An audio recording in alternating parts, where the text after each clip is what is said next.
Having grown up in Buffalo, I know winter, or at least I thought I did, until I arrived in Sweden one January as Fulbright Distinguished Professor, a time of year when, as I wrote in my new novel, Foucault in Winter, in the Linnaeus garden, quote, a swift and reluctant sun races across the horizon of a Swedish day for an hour or two before disappearing again for the majority of its hours. The novel presents a series of imaginary letters from Michel Foucault, the French philosopher and essayist, to his friends, family, his absent and soon-to-be estranged lover, the composer Jean Barquet,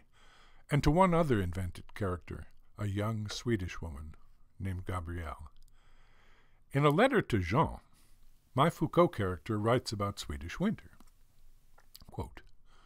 I've learned 2 words in Swedish that you would love, and perhaps even turn to song. Höstvinter and vinterljus. Höstvinter is the winter of autumn, when the days shorten and give themselves over to darkness.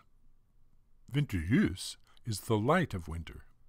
and it gathers in the snow itself, shining forth on even the grayest days, illuminating the dome of the world, even when the sun cannot penetrate. I arrived in Uppsala, Sweden, some time before the gathering vinterljus, but still on the right side of Höstvinter, the darkening season, when, 55 years before, in 1955, Foucault first found himself in Sweden as something of a cultural attaché,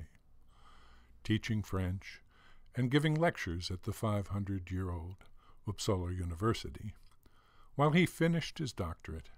and a suitable academic position could be found for him in France. Foucault said that in an Uppsala winter, even ideas freeze, and in truth I wrote this novel as much because of what I knew about winter as what I knew about Foucault. In his only work of literary criticism, Death in the Labyrinth, The World of Raymond Roussel, an early book that some readers see as a disguised reflection on his own life, Foucault writes how, quote, one writes to become other than what one is. One tries to modify one's way of being through the act of writing. My novel imagines how Foucault spent that winter on the cusp of a brilliant career, modifying his being at a time of great personal anguish and impending loss,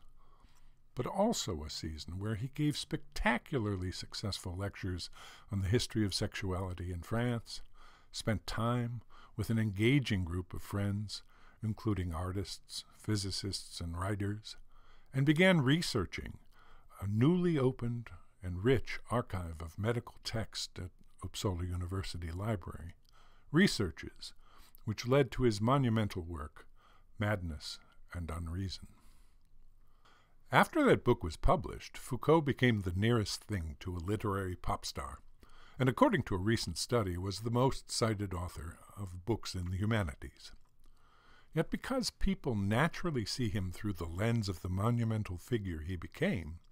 rather than who he was before that time, it makes it a little perilous to write about him. Nonetheless, however foolishly, that was what I set out to do. How to imagine the mix of turmoil and joy of a figure whose thinking at the time we know so little about presented interesting questions for a writer, questions not unlike a mystery story. The novel's imagined letters and events are meant to illuminate a sympathetically rendered human face in a time largely shrouded in the darkness of a Swedish winter. Hopefully, they offer a reader an intimate view